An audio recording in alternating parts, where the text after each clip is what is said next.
This is MC Fireside Chats, a weekly show devoted to the outdoor hospitality industry, hosted by Brian Searl and Cara Csizmadia. You'll hear from special guests that focus on topics to help your business succeed, all backed by Modern Campground, the most innovative news source in the industry.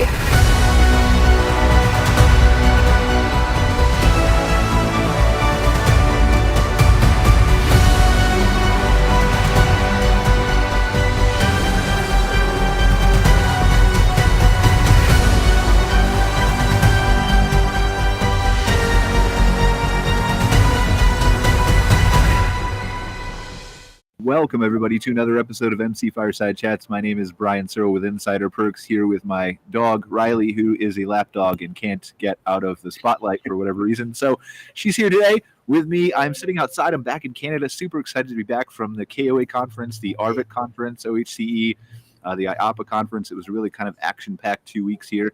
But outside, it's beautiful. It's sunny. Yes, it's cold. Yes, there's snow there. But, super excited to just be outside as we all are. We work in this amazing industry and want to spend out as much time out here as we can. So we've got a couple special guests, missing a bunch of people this week because of the Thanksgiving holiday, as well as CRVC is having their annual board meeting, so that pulled away Cara, my co-host, and a few other people. But super excited to have Phil back. He is alive. He is here. He apparently does other things besides be on the show, which shocked me, to be frank. But we're super excited to have Phil back to talk about the RV industry, the RVDA convention, things like that. We've got Susan Carpenter back from the RV Women's Alliance. She's going to talk to us about some cool awards and some other things that have been happening with amazing female leaders in the industry. And we've got Peggy and Andy Staver, who are full-time RVers, right? Who are going to talk a little bit about some of their journeys and things that are going on. So I don't know. Where do we want to start, Phil? You take the lead. You decide. Well, sure. Thanks, Brian. And it's great to be back on the show after kind of a busy travel schedule this fall, as the industry is kind of getting back into some of its travel patterns and norms with some of the industry events. We're just coming off our annual convention for RV dealers that we had in Las Vegas, Nevada, a couple of weeks ago, and had really good attendance. We were up 16% over 2021. Nice. We were really pleased to welcome back a lot of our Canadian friends who found it a little difficult to travel last year. It was an interesting conference because, while the market is softening, and certainly there's been a lot of attention paid to that, people were in a pretty good mood. They, realizing that, the last quarter of 2021 was going to be very, very difficult to match year over year for shipment figures and sales figures. So we're kind of adjusting to a normalized inventory environment. And, people are looking to go back to basics, customer service, customer follow-up. And, of course, we did pump about 2 million new RVs into the bloodstream over the last 5 years. So those are going to need service and aftermarket support. And certainly dealers are gearing up for that. So we were very pleased with the turnout. And, the mood of the industry is good. The manufacturers are kind of adjusting production to the retail demand, and we'll sell through some of the inventory that is on dealers' lots right now through the show season in the U.S. and in Canada, and we'll see how we hit the ground in late winter, early spring as dealers start to reorder. Will you talk a little bit about that just from an economic perspective? Because we have a lot of campground owners who watch the show who maybe aren't as familiar with the RV industry and how inventory works. And I think, coming off the KOA convention, the RVIT convention, and just listening to the owners and some of the sessions that were going on, I think there is a valid concern about the economy overall from a standpoint of softening in 2023. But I don't think that that's going to be impacted at all by the number of shipments specifically. And then you and I had that conversation about how we feel camping is a resilient market regardless. Oh, absolutely. And, some of the research, the forward-looking research that KOA and others are doing shows that camping has really never been more popular. And so while shipments and sales may slow down somewhat, campground registration, advanced registration is very strong. During the last big recession, while, the RV industry was down 40-50% in shipments and sales, the campground occupancy rates barely budged because camping is an affordable way for people to vacation. And now with all these new buyers we brought in during the, the pandemic kind of bubble that we've had, it should be a very, very good year for campgrounds. And, I don't know if you guys have noticed, but I mean, there's a lot of people taking notice of the campground sector. There's more private equity money coming in. People who are involved in real estate investments are looking at campground expansion, and even the public lands agencies are looking at modernizing and maybe even expanding campgrounds on state parks and even county-owned property. So, it's a really exciting time to be a campground owner, I would think. And I think occupancy rates are really going to be strong moving into next year. Yeah, I 100% agree with you. I mean, I think there's probably a breaking point for every industry, but I don't think we're anywhere close to that yet. And that's kind of what we were hearing at RVIC and KOA too. I mean, we've been, again, the last recession, the data points we have to pick from is 2008, and we did very well through that.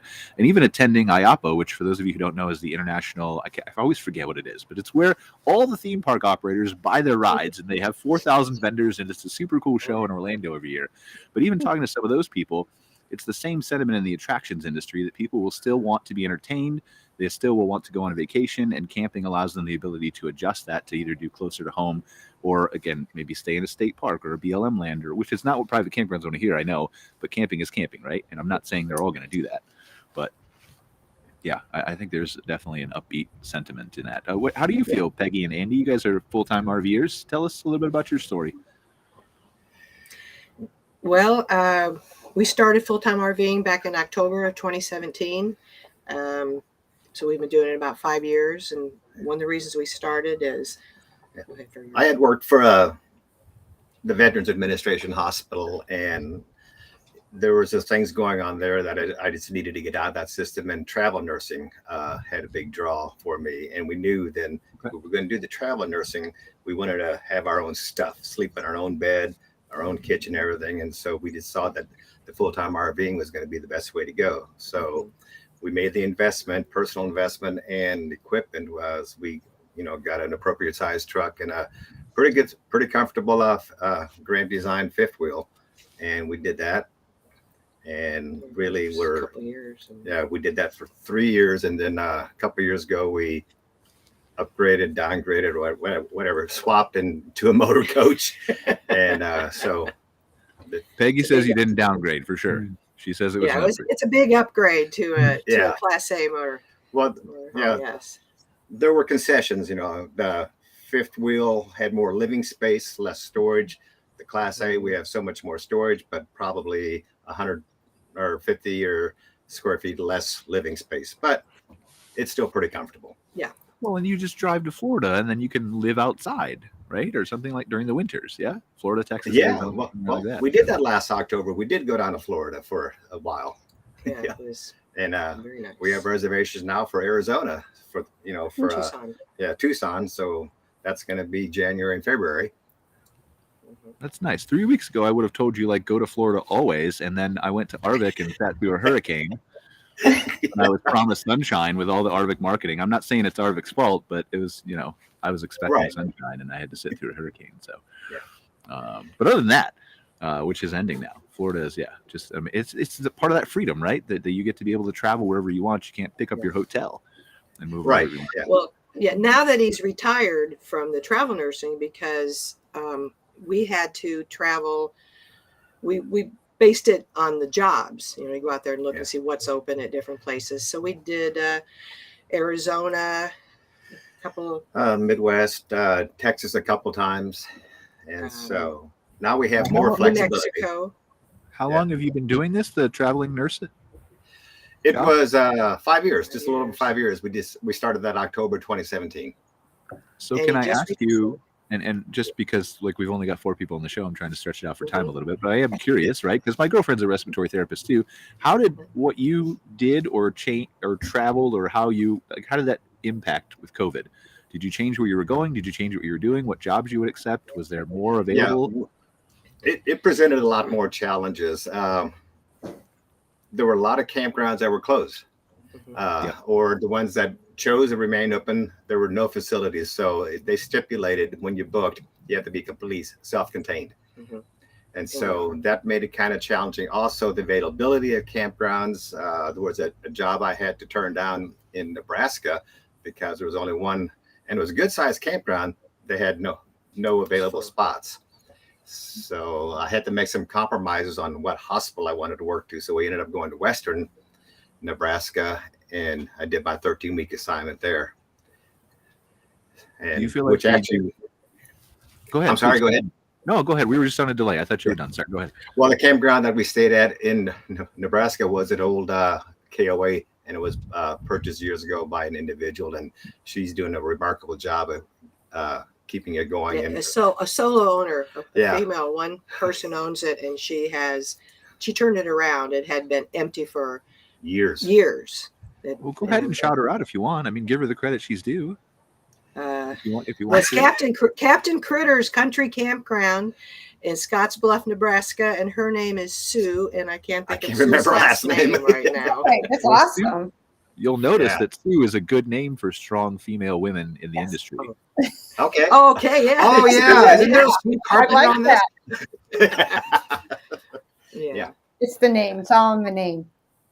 Let's talk about that's actually a good segue. Let's talk about Susan if we want to swap to you. It's been a couple months since you've been on the show too, but talk about some of these awards you gave to some of these strong women who probably are not all named Sue.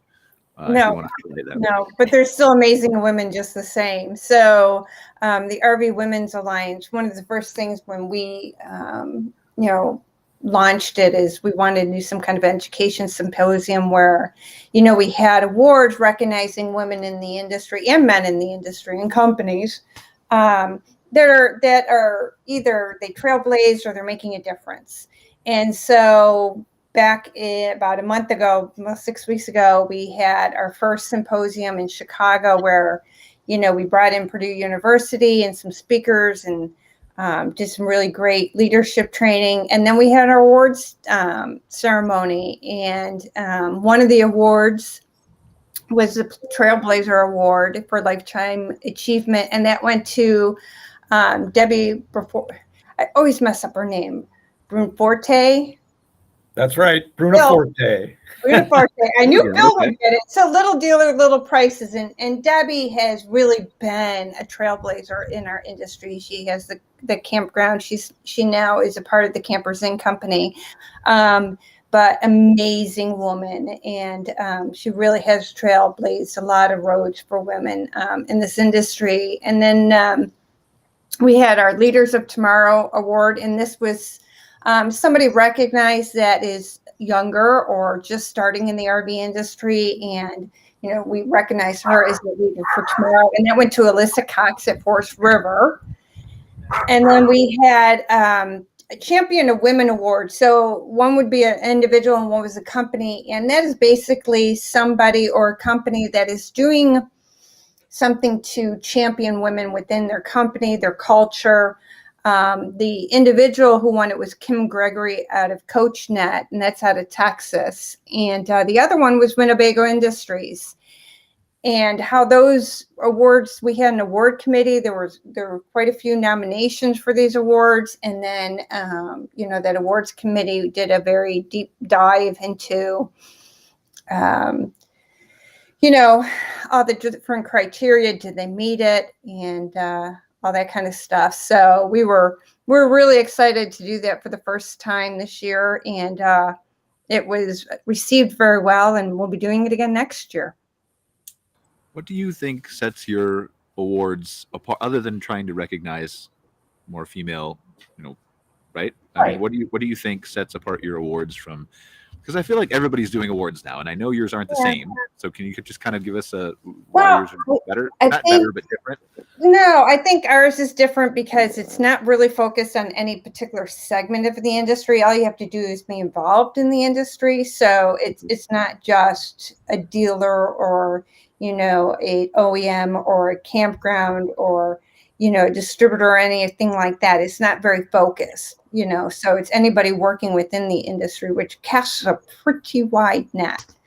And that's really kind of what RVWA is bringing the whole industry as a whole together, and, bringing women to the front the line basically. And we have men that's involved in it too. So we had a couple men also that were nominated for the Champion of Women, and they didn't win because they didn't deserve it. There was somebody that obviously deserved it a little bit more, and so she won it, but they were great contenders as well. I really am a fan of awards that do that try to be inclusive of the whole industry, because we're all tied together, as I think everybody in the show will agree. The RV industry, to the dealers and the manufacturers and the suppliers, to the campgrounds, to the resorts, to now glamping, to everything, right? The associations and everybody. So it really is interesting to kind of let everybody participate in the same pool and see who the best of the best is, right? Yeah, I mean, we focus, a lot of empowerment and education and promotion, not promotion within your job, but promotion of women in the industry out there. We promote a lot of them, out there showing what they do and what they can do. And so, that's a really great thing that we're able to do that, is separate from everything and just focusing on that particular segment. Is there a place in 2023 that you'd like to take the awards or expand them and do it, now that you've had 1 year under your belt? Everybody loves Chicago. So it's very centrally located. I know a lot of people are here in Elkhart, but, we're not the easiest place to get to. And we wanted, once again, be inclusive and not just say, hey, it's just for, Elkhart. So Chicago was very well received. The hotel was very well received. So for the second year, we're going to have it in Chicago again. We're going to try to stay away from the Canadian Thanksgiving. We kind of oopsed on that one. We had it during your Thanksgiving. Whoops. Well, that's all right. We'll change it next time. We were talking with Phil, right, before the show started, like AOA and RVIC and IAPA and RVDA, and they all overlap because this is the best time of year for the industry. So you can't, it's impossible. It's hard. It's really hard. When somebody asks you when's the best time, it's like, there is no best time. No. There's just the time that's available, and you do the best you can. But after that, I think we'll expand. But for now, I think because it's so new, we're going to keep it in Chicago. It was well received. We had about 200 people attend. So it's awesome. Yeah, we're really excited about it. And was it just awards, or was it No, we had Purdue. It was a day and a half. So we had big networking events, and we also had Purdue University come in and teach 2 classes, one for emerging leaders and one for current leaders, on leadership and diversity, equity, inclusion, and what it looks like within your company, and teaching that kind of stuff. And then we had Commander Mary Kelly. She was a commander in the Navy. And she spoke, and she was amazing, I got to admit. And if you meet her, she's just like, how do you want to be introduced? She's, I don't care, whatever. You don't get that many, with speakers like that, you don't get that very often. She was just very, very herself, but she was a big hit too. So it was really exciting. It usually leads to a good leader, right? As somebody who's humble and doesn't need that 10-page bio read about them before they take the stage. Yeah. So not to insult anybody who does that, right? But, Yeah. I mean, it was a lot of fun, and it was a good opportunity to network, and everybody who attended are like, oh, I'm bringing more people next year. So we're really excited about that, and what we're able to accomplish for the very first time. It was quite the big hit. Well, let's keep awards going. Do we want to, Phil, I saw that there were some pretty impressive award winners at your show there in Las Vegas. You want to talk a little bit about that? Right. Well, we gave out our highest honor. It's called the James B. Summers Award. And it's named after one of our past CEOs, somebody who held my position back in the 80s. And it's our highest award. In fact, Debbie Brunoforte, who Susan honored, is a past award recipient. So it's the highest honor RVDA can give out. And this year it went to Brian Wilkins of Wilkins RV. And Brian grew up in the industry. He just gave a wonderful speech about how much the industry means to him. He's built the dealership from a single location in upstate New York. I think they have 6 locations now. They're a real force in RV retailing up in the New York area. And, Brian is also a past RVDA chairman of the board. And, you may have heard the industry talk about repair event cycle time and how we can get people who have a problem with their RV fixed and out the door in a much more timely manner. So repair event cycle time. And when Brian was chairman, working with RVDA of Canada as well, he really pushed this. And, other subsequent chairmen have, and subsequent RVDA boards, as well as the RVIA board, have really taken this on to move this initiative forward. And it's somewhat now institutionalized in our strategic plan for both RVIA and RVDA. So, Brian was a real leader in this effort, and that award, recognized him for that accomplishment, as well as all the other things he's done for the RV business. He's a really great guy and a really good businessman, and it was well deserved. We also gave out our Dealer Satisfaction Index awards to a number of manufacturers. RVDA surveys dealers every year and asks them to rate their manufacturer's performance in a number of categories. And so we honor the top performers in that area every year. And so we were pleased to do that. And then our chairman of the board for 2022, Mike Pirro, gave out a couple of awards, one to Gary Enyart, who just retired from Cummins. He received it for his work in continuing the work in RECT. He's kind of a team leader in that. And then he also gave an award to Chris Andro, a dealer in Connecticut, who's a past RVDA chairman of the board and has done a lot of work within the industry. So it was exciting. And then, of course, RV Business does its top 50 dealer awards, recognizing dealers all across the country and in Canada who, go above and beyond in their community and also within the industry. So we gave out our share of awards, I can tell you that. Don't you do the 40 under 40 too? Yes, thanks for reminding me. RV Pro has over the last 2 years done 40 under 40. So this is people within the industry who are kind of up and comers, and so that was a really nice event they held during the convention as well. So thanks for reminding me about that. I don't want to slight anybody, and anybody else who got an award, congratulations. Bill has also just thought of you, he promises. In his head, he just didn't have enough time to say it out loud. But I would love to get more of these people involved in the show and highlight some of their accomplishments, even just if it's an article on Modern Campground, right? Because yes, they're up in front of their peers, they get all these awards, which is great for the recognition, but I feel like there's a deeper story sometimes that we can tell. And so, if you guys ever have suggestions, whether it's this year's winners, past winners, whatever, I'd love to hear from. Yeah, they all have something to give back to everybody else. Their stories and what they've done. Some are just inspirational. Some are great mentorships.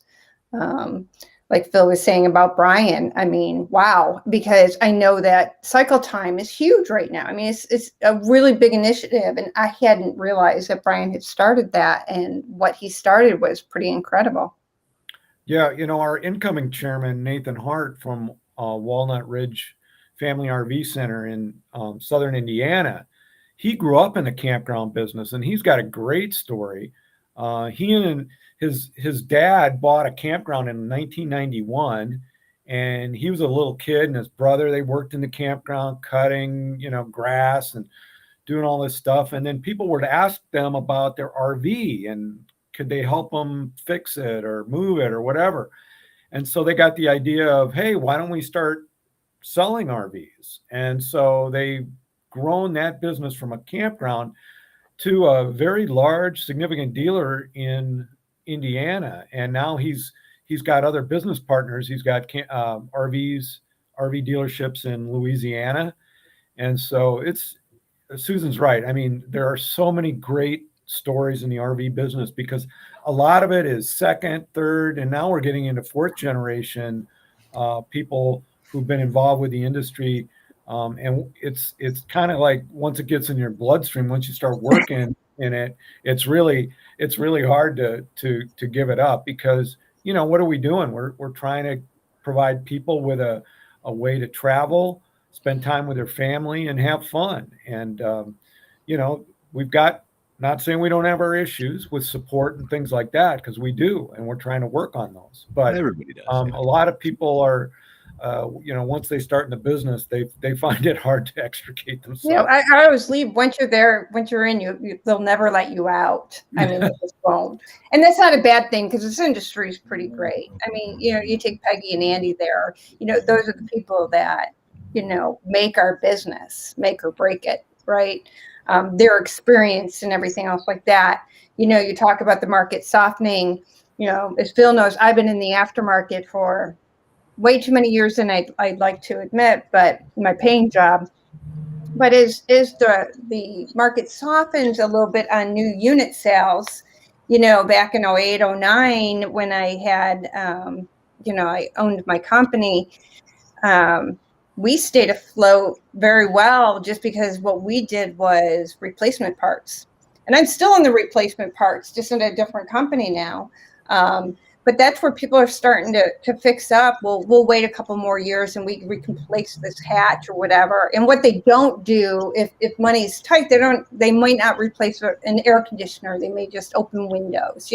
That type of thing might take a little bit more of a hit, but you can't listen to everything. No, that they're saying anyways. But it is interesting. Like we were. Oh, sorry. Go ahead, Susan. I'm sorry. Well, I was going to say, you're talking about the RV dealers. We had a really good experience with an RV dealer recently in Bernalillo, New Mexico. If I could give a shout out to Aloha RV in Bernalillo, because we had to have our refrigerator replaced. I don't know if there was a residential, the LG refrigerators. There's a lot of issues with them. There were a lot of RVs that had to have them replaced, and they originally were going to take it out through the windshield, and the factory had. Well, when we purchased the RV, the dealer said, if you ever have refrigerator problems, you're going to want to get this extended warranty. So we did, because if it goes through the windshield, it's going to be minimum $7,000 to $8,000. So I was like, all right, you sold us on that. We ended up taking this to the factory for some warranty work, and we mentioned that fact to the coachman people, and they said, oh, it'll just go out through this particular window over here. So we remembered that. Also, with the residential refrigerator, a lot of repair companies won't come in knowing it's an RV. Yeah. So when we booked with a company in Albuquerque, they didn't ask, we didn't tell them, where we were living. We just gave them an address. The guy showed up, didn't say a word, reported back to his people, and then his boss contacted us and said, well, had we known you were in an RV, we wouldn't have come out. Yeah. So then I asked him why, and he said, well, there's a risk of destroying trim work, which in my mind I thought that can happen in a sticks and bricks home too. And then he also mentioned the lack of space. Well, said the tech didn't complain about that at all. So we talked back and forth a little bit, and he agreed to finish the job, because I kind of said, I think it would be good for you to finish what you started. And he agreed with that. Yeah. So we gave that repair company great reviews. They unfortunately couldn't fix it. And we had a big back and forth with the manufacturer. And this would take hours to explain. Anyway, we kind of did some preliminary shopping. We went to some big box stores, found a refrigerator we wanted. And we made arrangements then with the Aloha RV, told them what we were going to do. They thought they were going to have to go through the windshield. I said, no, it'll go right through here. They ended up having to take the doors off the fridge, got it out. The new refrigerator was slightly smaller, same square footage, but outside dimensions were well within proportions to go in and out the window. So that was a great learning experience, great experience for both of us. The company and us. And they worked us in. They knew, we had to order the refrigerator and have it delivered. And, we went to that. We just went. Didn't we go there? We didn't do it by phone. We went there to get the appointment set up and everything. We found that it's a lot better to show up in person places than it is to try to do things over the phone. And so they it was great. They did it and it looked great. They put the window back in. We had no issues with the window. Everything's sealed up. 6 people in the forklift. They had to reattach the new refrigerator to the back wall so it doesn't bounce out down the road. It was quite a thing for anybody that with a motor coach and they have to replace a refrigerator. It's not a small thing at all. So we're glad we got that extended warranty. Is there a way, and I know we've talked on the show before, right? And this is just an ignorant question from my standpoint, probably to Phil and to Susan to a certain extent, but is there a way that well, I don't know what I really want to ask. I guess I'm trying to ask, you're basically saying, Peggy and Annie, that this guy didn't have RV training, right? Who actually helped you. Is that accurate? Right. Okay. Well, he was a refrigerator repairman. Oh, yeah, because their business is based on residential. Yeah, and it's a homes. residential refrigerator. Yeah. So are there, I mean, what percentage, maybe Phil, like what can be done by somebody like this outside of the refrigerator, and what has to go in for specialty? Because I know there's a shortage of people who can work on this stuff, It's right? frustrating. Well, I mean, I think they're in a larger coach that can handle a residential refrigerator. Most all RVs, the vast majority of RVs have the smaller ones, the the college dorm. Domestics, the other types of RV refrigerators that are meant for RV and marine use. So, but when you are in a larger coach and they do put those bigger ones in, then you kind of get the stories that we just heard. And I am glad you had a good experience with Aloha RV there. They're a great member in New Mexico of RVDA, and that's certainly kind of get to the point of what we saw during the downturn was the most successful RV dealers that were able to weather that storm back 10 years ago were the ones that had full service. Right, Susan? I mean, the people that have a commitment to not only just selling the unit, but also servicing what they sell. Yeah. And that's kind of where RVDA's bread and butter is. In fact, to be an RVDA member, you're supposed to have service facilities as well. So, and certainly, there's varying levels of that, but the most successful dealers certainly are full service dealers that service and have parts department and all that as well. Yeah. Because I think, like you said, in the next couple of years is something soft. And I mean, think of all those RVs that are out there that need to be serviced. Oh, and that's what's going to be great. And, Peggy and Andy, it's so great to hear a nice story, because all you hear nowadays is, the negative of everything. Everything's negative. And it's just because it's what's being right. Like we all know that most people are probably happy. Those stories just don't play well, which is why you see that on the local news every night. So we had a good outcome yesterday too. We had to have a mobile tech come out and repair our hot water heater and water pump, and he was actually the lead service guy at an RV dealership that's probably 100 yards from us, and he came out. Well, you went there and asked them for a recommendation. Tech. So this local RV dealership gave us his card, and it was a great experience. And so we got everything done in a couple hours. So shout out to this gentleman, the RV tech. He was a rock star too. Yeah. So who all comes to is it just dealers who come to the RVDA convention, Phil, or are there separate conventions for manufacturers and suppliers, or I'm ignorant, right, from this? Well, RVDA, we have it's primarily dealers that are the attendees, and then we have a exhibitor. So we have an expo floor. It is primarily services that dealers use in the back end, everything from computer systems to marketing companies. There are some suppliers there. We do have a few rolling stock units on the floor. But we encourage everybody to come to the convention, because I really do believe that the suppliers get a lot out of it as well when they attend some of the workshops that we do for the dealers on customer service, on managing the dealership. I mean, the more you know about your customer, the better you can serve them. And I think we also do a specific vendor training. We allow that opportunity. There's a lot of interest in that, especially as RVs have become more complex over the years. There's just a lot that goes into it. And so whether it's a computer system or new features and on some of the component parts, towing systems, things like that, we allow the vendors to do some actual training and right at the convention as well. So it's grown quite a bit over the last few years.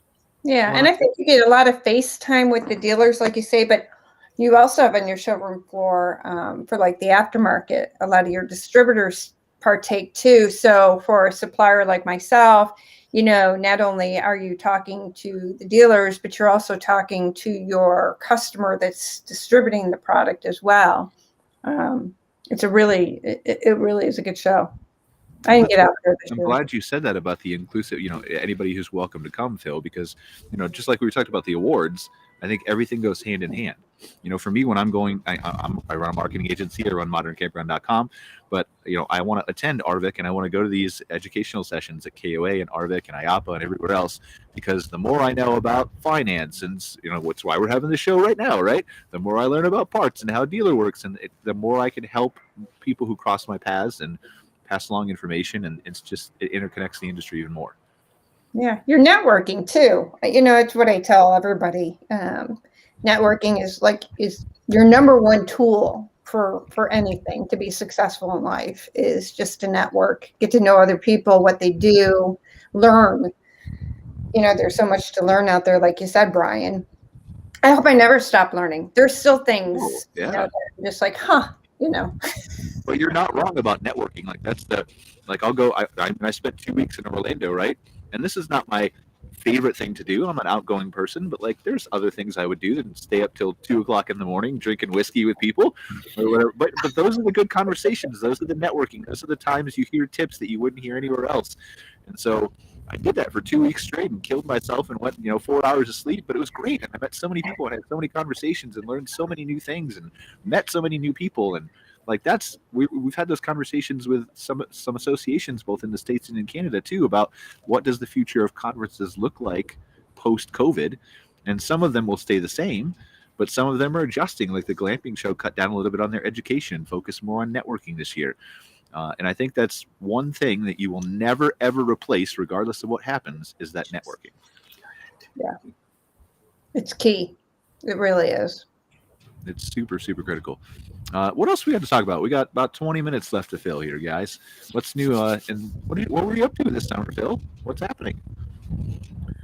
This summer, speaking of national parks, took the family to Acadia, which was a beautiful place to be.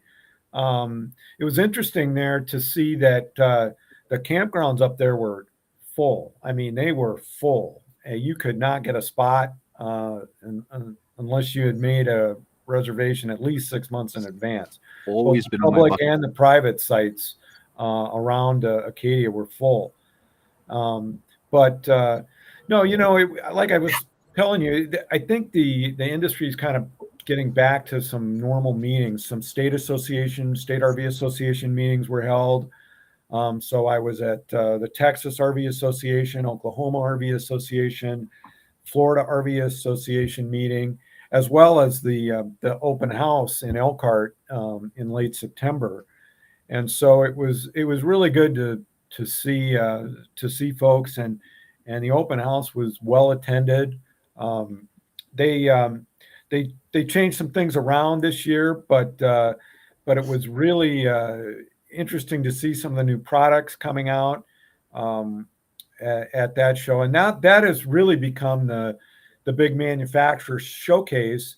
And then they also have a supplier vendor area at the RVMH Hall of Fame now that they've put together. So it's it's a great opportunity for people to get together, and I know I saw you out there, Susan. So yep, we've run into each other. Well, let's do this, guys. Since this is the last RV industry outdoor rec show of the year, right? Because we're going to take off between Christmas and New Year's. I mean, if you guys really want to come to a show, you can, but I'm not going to be here. So let's assume that this is the last one for the year. Let's talk about tomorrow's Thanksgiving for those of you in the United States, which is everybody except me, I think.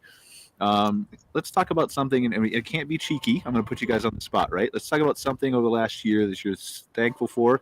It can be in the industry, it can be a personal story, it can be whatever you want. Just tell us a little story about it. What are you thankful for?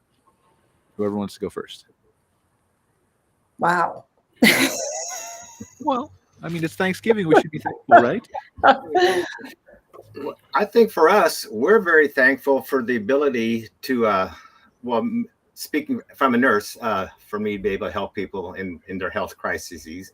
But we are also thankful for all the people that we met over the years. And sharing our knowledge through our experiences with RVs, and just helping out people in the RV world, healthcare, and also in our travels, we attend local churches and stuff. And so we're grateful to be able to share with the local people. And so I think it's just been a wonderful opportunity. We're in contact with people we met years ago at a campground, and some of them we get together with them at other times. Yeah. Some of them we met a couple at a rally back in 2016 for I don't even think they're still out there, for what they used to be called the RV Dreams. RV Dreams. It was Howard and Linda Payne had done that, if you ever heard of them. They're real big in that. But we met a couple there, and we're still in contact with them. They did full-time RV for a while. Then they decided they wanted to have a place in Rockport, Texas. So they built a little cabin there, and then they were traveling around, and then ended up doing their winters in Rockport. Then they said, we're done traveling. So then they built a little place in Arkansas. Horseshoe Bend, Arkansas. So they are half the year in Horseshoe Bend and the other half the year down in Rockport. And it's just, I don't know, we have some friends in Arizona and New Mexico and Oklahoma. It's just, we're just thankful that for this life, having the opportunity to do this for so long. And now that he's retired, we're still doing it. We're just changing it up a little bit. We can go where we want now instead of where we have to go. Yeah. But we like to go to the little towns. We like to, and that's what I'm grateful for. Las Vegas, New Mexico. Yeah, we stayed at a state park there. That was cold. It snowed in Snow Lake. It's interesting, all those little towns, right? Like Modern Campground is actually headquartered in Dublin, Ohio, which is 20 minutes north of Columbus. And my badge at IAPA just said Dublin, so everybody thought I was from Ireland. So I talked, and they realized that, hey, he drinks. He's Irish. I mean, I am Irish, but once I talk, you realize that I'm not. But who wants to go next? I'm happy to go, or Phil? Yeah, Susan? I just say thank you for your former career, because I know from firsthand experience that is that's a tough job, and I know a lot of people in healthcare with Visiting Nurses Association do the RV thing and use RVs for that. Certainly, dealers are well aware of the activity that's out there, and try to support people on the road like you are as much as they can. So thank you for that. I just, we sent out a note to our members just thanking them for their support of our charitable arm, the RV Learning Center, which we use for continuing education, not only at our convention and our in-person event, but we also have online courses for service advisors and parts personnel, which we are gearing up for in 2023. And we could not provide these courses at the very reasonable price of $150 for a 5-hour course if we didn't have not only the financial support, but also the intellectual support of our subject matter experts who help us put those courses together. And so, we talk about service technician training a lot in our business, which is unbelievably important. But you can have really highly trained techs, but if you've got service writers, advisors, and parts people who don't know what they're doing, don't know how to schedule, don't know how to really find out from the people what the problem with the unit is, we get into this repair event cycle time issue, and something's got to give. So we're trying to, through RVDA, train those management type personnel at the dealership, those frontline folks, to do a better job, and also it helps them, grow in their career, so that they are well equipped to handle what might come at them, because it can be a highly tense situation when people are on vacation or getting ready to go on vacation and something's not working with the RV. And so, this gives them the tools that to not only solve the problem, but also deal with the customers and lower the temperature of what can be a stressful situation for both the customer and the employee.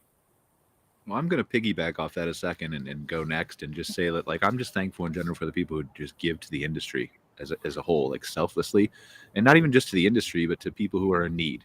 And some of that ties into the industry, right? Like we were at KOA's convention. I was at KOA's convention last week, and they do, as they always have done for years and years and years, a big thing on care camps. It used to be KOA care camps, now it's just care camps. And just hearing, they invite people up there to tell their stories about how camp changed their lives, and just the people. I think they raised $2.4 million or something last year to send these kids with cancer to these camps, and just it's crazy. It's so emotional when you see, like, it really puts into perspective, like, your whole life, right? Like the things that you complain about, the things that I would complain about on a daily basis are nothing compared to what it could be like if you had cancer or you had something else that was tragic in your life, or a family member was suffering or something like that. So I guess I'm just thankful for all the people who give to care camps, for obviously KOA who supports it, for all the other organizations I know in the RV industry that support it as well, Thor and all those kinds of places. And not just care camps, but to what Phil's talking about, to the people who help support training and the growth and the education and all the things that make our industry what it is. That's mine. Wow. Those are hard acts to follow. Mine's, I could probably talk about it for a couple hours because, through the trials and tribulation through your life, is the older you get, and I think we're all a little bit older, you become more and more thankful for even the littlest things, right? As silly as it sounds, your health, your family. I mean, those are very, very important to me. But like you guys said, this industry, I'm very blessed and thankful to be part of this industry. I love this industry a lot, just like a lot of other people in this industry. I grew up in it. I was second generation. The third generation in my household said no way, and they went and did other things. I think living with me and hearing all about it. But anyways, this industry is unlike any other one. I've worked in other industries as well, as I was with the RV side, but just to be able to be a part of such a large but yet small family-like industry is pretty incredible. And anywhere from, Peggy and Andy, the people that are actually in the coaches, to the people that build the coaches, and the role I play in RVWA that I never really expected when we first started the organization was the different people I got to meet in so many different roles, and such incredible, inspirational people. And I'm really thankful to be in that role, to actually get to know these people, and they've done nothing but enrich my life. I mean, I don't think you did a pretty good job, or pretty bad job, following us, Susan. That was pretty good. So, I almost misspoke there. That was almost terrible, but I corrected myself quick enough, I think. No, not at all. I mean, it's fantastic. I mean, Peggy and Andy, you're still doing it, so you must love it. Yeah. Yeah, we've, how many coaches have we had? What are we at now? Well, let's see. We start out with a pop-up, 2 travel trailers, 2 fifth wheels, and the motor coach. Yeah. I'm the only one that went from the pop-up to the travel trailer to the fifth wheel to a tent. Oh, now that's downsizing. Very much. Maybe they didn't get lucky and couldn't find somebody to replace their refrigerator. Yeah, right. They're still camping, though. That's the important part. They're still camping. Right. That's right. Well, and that's the thing. I love camping. I mean, I grew up on it, and I grew up on RVing. But when I moved, I just don't have time. But I still love the experience. So I don't think I have a tent, but it's not necessarily roughing it, because I have an air mattress that's like super deep, and end tables. Yeah, so it's a little bit more of a glamping camp. I'm all for roughing it, but my body doesn't agree as the years continue to stack up. So. Exactly. I couldn't get off the ground if I was sleeping in the ground. Those days are gone. Yeah.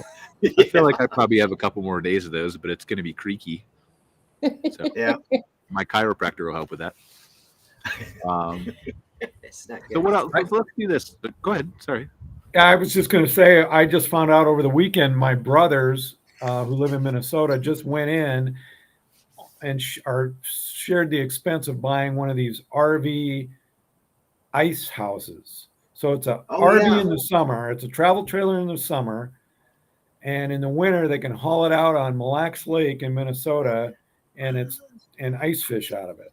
So I can hardly wait to go visit them and see this thing in action. That's so cool. Yeah, it's a big sport, and there's a couple of Minnesota manufacturers who build them up there. So it should be very interesting to check this thing out. Oh, Minnesota loves their ice fishing. I mean, so do we up here. So I've never been. Like, I wanted to go, but I can't. Loves it. Sitting in a tiny 2x2 hut is like the thing to do. Like, I don't know enough people in Canada yet. I just moved up here, so all my friends are down in the States. But how do you catch ice? Good question. Anybody? Phil will be able to answer that for us after he goes and hangs out with his family. And yeah, I guess those fish are pretty hungry under the ice. Yeah. I don't know. It's kind of like hunting. Yeah, I grew up shooting a gun and stuff like that, but sitting in a deer stand all day waiting for deer to wander by, just I'm too antsy for that. Oh, so am I. I'm going to the grocery store or a farmer's market, right? Like I would. Yeah. We have the Amish around here big time, so we go to some kind of Amish place and buy everything organically. Yeah, and there's some good restaurants in that area. Yes, there is. All right, well, let's close out this show and say it's also, again, our last show for the year, right? So what are you most looking forward to in the industry, or personally, too, if you want to take it that direction in 2023? Ooh, so I'm looking forward to it to slow down, I mean, not the what everybody's talking about, but the last couple of years, your hair's been on fire, and it's been so difficult and challenging to keep up with everything. And, so I'm kind of looking forward to kind of getting back to more of that normal where, you have a little bit more time to do what you need to do rather than what you have to do. Yeah, I'm kind of in the same boat there. I'm really looking forward to the industry's continued focus on working on that repair event cycle time issue. I know Gary Enyart, Nathan Hart, my incoming chairman, new chairman of the board, the RVIA folks, the people at the RV Technical Institute in Elkhart, which is training techs. Everybody's focused on it. And, we've had a number of these initiatives, Susan, over the years to try to do something. This time, I think it's really going to stick and move forward. And I'm just really excited to see where we go on this, continuous improvement to try to keep people on the road and get them in and out of service bays quicker. Peggy, Andy? What are we looking forward to in the new year? Well, just continue to meet new people and hang out someplace warm in the wintertime. Yeah, and because he's retired, we are working on our own thing now as freelancers. Yeah, I'm a photographer, and I do landscape, nature, and I'm also a certified 107 certified drone operator. So we're trying to grow that building and work on my stock photography and market to, for instance, RV parks that might need some advertisement. Yeah, we've done some websites for 2 RV parks is all we've been able to do on our own so far. I write the content and he does the photos. So I'm hoping that in the new year we can maybe move forward with that a little more. That's awesome. I think from my perspective, like I'm really looking forward to and I can't say this without talking about my own company, which I rarely do. I'm not a self-promotional type guy, right? But I run Insider Perks. We do marketing for 400 campgrounds. And one of the things I'm looking forward to is kind of this pivot that I've been trying to do for years that kind of got stalled with COVID. And that's pivoting more into a marketing, tech, security, data company that does more than, because people just kind of view marketing when you tell them you do marketing. Oh, you post on social media. No, that's not no. So much more. Yeah, but I'm really interested in how this industry is changing, and part of that is brought on by COVID and the adoption of technology, and even things as simple as Zoom, but also coming from IAPA. in Orlando and looking at some of the innovations there. That yes, that show is attended by some campground owners, but it is not traditionally even close to thought of as a show that campground owners can go to get things and amenities and attractions for their properties. And so they sat down, and I attended as press, right? And we sat down and we interviewed the incoming CEO of IAPA, and we talked about outdoor hospitality and outdoor resorts and a little bit about RVing and things like that. But just walking the show floor and thinking from my perspective of what are some of these vendors who aren't targeting campgrounds who could be. And I'm excited to kind of work on some consulting and strategy and think about some of these things from a unique perspective that campground owners can continue to adopt as technology becomes more of a solid, firm ground that some of these parks adapt to. There's two things that really stuck out in my mind. One was there was this really cool vendor who had some of those lockers, like the Amazon lockers that you can open with an app. And so I was talking to him. He never thought about it before. I said, well, obviously there's this basic, put it in the campground store, outside the store, and you can, have people be able to place orders via an app. And then they can open, get a text message when it's ready. And so you can sell stuff from your store and put it in there. But one of the things that made this really unique is they can come in different sizes, and they can also be refrigerated or heated. So you can put heated food like pizza slices or store for restaurant food or bags of ice, and so these things can be ready and kept temperature controlled even for late check-ins and checkouts, and just all kinds of cool stuff like that. I think is that's one of the things that really stuck out to me, and hopefully we'll be able to get him on the show and more involved in the industry. And then there was a really cool company, I don't know if you guys have seen these last mile robots that do delivery on college campuses and stuff like that. And there was a super cool company at IAPA that had one where you just stand right in front of it, press your thumb, it recognizes you, and that's all you need to do. And then it will follow you, whoever that is. And so I told them, well, you need to have these at campgrounds, and that's a revenue source for owners who maybe can have an ability for this robot to follow you around and carry all your stuff to the pool, your towels or stuff like that, or firewood back from the store because they can't carry it, or ice or whatever it is. And so this is, kind of a gimmick, but it's a revenue generator. It's an Instagrammable thing for your campgrounds to share. And they can carry 20 to 40 pounds, and they're super easy to operate. And I don't know. So just, I'm really interested in thinking outside the box and seeing where this industry is going to go, because it's going to be super cool. Yeah, that is cool. Order ice and it can deliver it to you too. I went to a bowling alley the other day, and this robot, somebody ordered something, this robot comes over and delivers it, and I'm like, wow. Yeah, I mean, it's changing really fast. That is one of the use cases too. The lady was telling me, well, we have hospitality hotels that we work with, where the guy will follow, some of the staff will have the robot follow him around, and they'll have some of the essentials like toothbrushes and deodorants and things you might have forgotten. They'll sell it out of that. So, but yeah, I'm really, it's all, I love challenges. I'm a big tech geek for anybody who knows me. So, I'm thrilled with the adoption of some of this stuff. I eat it up. I love it. So, yeah, I like it. All right. Any closing thoughts? We've got 2 minutes here before we wrap up the show. Just thank you, Brian, for everything you do. Love this show. I think you do a great job doing this. You and Cara putting it together and inviting us to be guests. I really enjoy being here. Well, I appreciate that. Thank you for letting us be here. Yeah, thank you. What I do is nothing without Susan and Phil and Peggy and Andy and all the other people who have appeared on the show for, I was thinking about the other 2.5 years. I think it's crazy. I've been doing this every week. Cara and I have.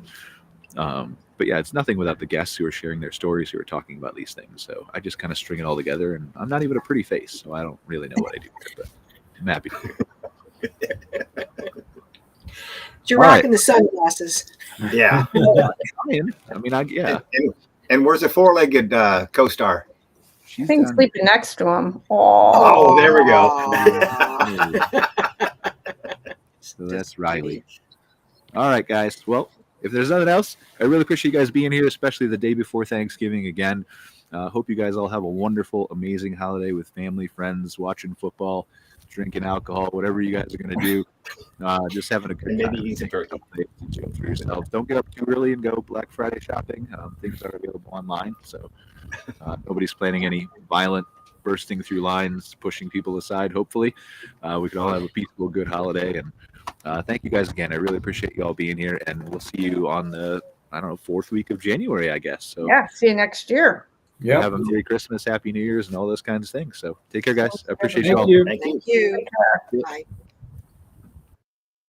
Thanks for watching this episode of MC Fireside Chats, hosted by Brian Searl and Cara Csizmadia. Have a suggestion for a future show or want to see your campground or company as part of an episode? Email us at hello@moderncampground.com. Join us next week for another episode. And don't miss the latest outdoor hospitality news and commentary from around the world at moderncampground.com.